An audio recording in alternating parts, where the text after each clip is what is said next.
আমি বাচ্চা থাকবো। জুয়েল রানা সোহেল রানা, আপনার নামটা কি? রাশেদা বেগম। জুয়েল রানা। আমার ওখানে সংসার কেউ না। আমি অত বড় সরকারের কাছে আমি চাইছি, দাবি করছি যে আমার ছেলের লাশটা দেখ। আমার লাশটা পাই নাই, 6টা কবর খালি আমার দেখায় আশ্বাসে দেখাইলো। আমার এই পর্যন্ত কবরটি দেখাইলো না। আমার এই পর্যন্ত কইছি আমার হাঁটিটা থাকলে হাঁটিটা দাও, এ পর্যন্ত দিল না। আজকে পুলিশ তোরা আটকাস কেন? তোরা কি লেগে আটকাস? তোরা জীবনে বাচ্চাদের কাছে তাহলে গরজ, এই নতুন সরকার গরজ খেয়ে তৈব না তো আমাদের ঘুরবি তোরা, আমাদের ঘুরবি। হ্যাঁ এই যে ভিডিও করে রেখে গেছে, আমরা লাশও পাই না, লাশটা আমার গম করে হয়েছে। কোটি মানুষের আস্থার ভালোবাসায় 11 বারের মতো দেশের 1 নম্বর রেফ্রিজারেটর ব্র্যান্ড ওয়ালটন। আমাদের ভাইয়ের খবরটা বাইর করে দেন, তারপরে আমরা একটা মনটা সান্ত্বনা পাবো। আমার ভাইয়ের খবরটা আমার যেখানে নিজের মনটা একটু শান্তি দিতে পারবো, এটা আমার ভাইয়ের খবর। আমরা এখন যদি খবরও না পাই, লাশও পাই না, খবরও পাইনি, এখনো জানতে পারি না আমার ভাই কোনটা, আমার ভাইয়ের খবর লাশ কোনটা আমরা এখনো কিচ্ছু পাইনি, এখন জানতেই পারিনি। আমরা যদি খবরটা জানতে পারতাম আমার ভাইয়ের খবরটা, তাহলে আমাদের মনটা শান্তি পাইত, আমরা একটা সান্ত্বনা নিতে পারতাম। আমার ভাইয়ের খবরটা মারা গেছে, আমার ভাই খবরটা এখন আমরা কিচ্ছু পাইনি, খালি আমরা একটা ছবি পাইছি আমার ভাই, একটুকু এছাড়া আর কিচ্ছু পাইনি।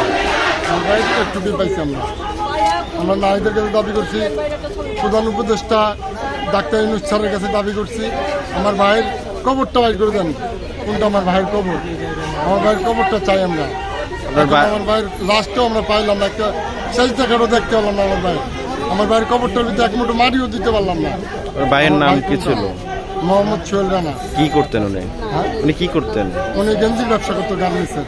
এই অঞ্চলের সরকার আমি করতেছি আমার বাবার আর কিছু না, লাশটা কবরটা আমার এইটা সোহেল রানার কবর। আমি ভাবুন যে আমার সোহেল রানা নাই, আমার সোহেল রানা নাই। ছেলের লাশ পান নাই? না, 7 মাসে কোথাও খোঁজাখুঁজি করছে? 7 মাস না, 9 মাস, 18 জুলাইতে। কোথায় আপনি? কোনো জায়গায় বাদ নাই, আমরা সব জায়গায় খুঁজি। ওরা দেখায় নাহিতে গেছে আমার লোক উপরে মোহাম্মদ কবরে, বুঝতে দিবি 6টা কবর দেখায়, ওইটার মধ্যে বলে একজন একজন দেখায় তো আমার কবরটা বাইর করে দেখ। আমি তো ওদের কাছে কিছু চাই না, ওদের কাছে শহীদ পরিবারদেরকে তো সরকারি তরফ থেকে বা জেলামন্ত্রী থেকে সাহায্য করেছে, এগুলো কি পাইছেন আপনি কিছু? হ্যাঁ পাইছি, 9 মাস 5 লাখ দিয়ে ওরা খেতে দেওয়া বলেছে। এই ছেলে কি 9 মাসে এই 5 লাখ টাকা খাওয়াইতো? আমার খাওয়ান লাগতো না, মা করে ডাক্তার দিলে তো আমার শান্ত না, আর তো কিছু লাগতো না। এই যে গার্মেন্টসের মারলে, এই যে গার্মেন্টসে বলে দিচ্ছে আমার সোনার ফোলা, আজকে শোনার ফলে আমার কই তোরা তো ডেকে নিয়ে আমার সোনার ফোলা শেষ করছে। হ্যাঁ আজকে আমার বিচার আমি চাই, এই কালে না পাইলেও তো আল্লাহকে ওই কালে পাবো। আমি এই কালে যদি পাই আমি মরে যাই তো শান্তি পাবো। কোন জায়গা থেকে সেটা বলতে পারেন? থেকে সব পাইছি, ভিডিও পাইছি, আমার ছেলে ঘরের ভিডিও করে রেখে গেছে। বলছে মা আমি নতুন একটা দৃশ্য আনতে যাইতেছি, যদি আমি আসবো না আসতে আমার খবর করে দেবো, এটা লেখা গেছে। আমার নীরব ছেলেকে যারা হত্যা করেছে তাদের বিচারের জন্য আমার ছেলে বিচারছে, আমার ছেলে কবর দাবিছে, ওর কবরের দাবি।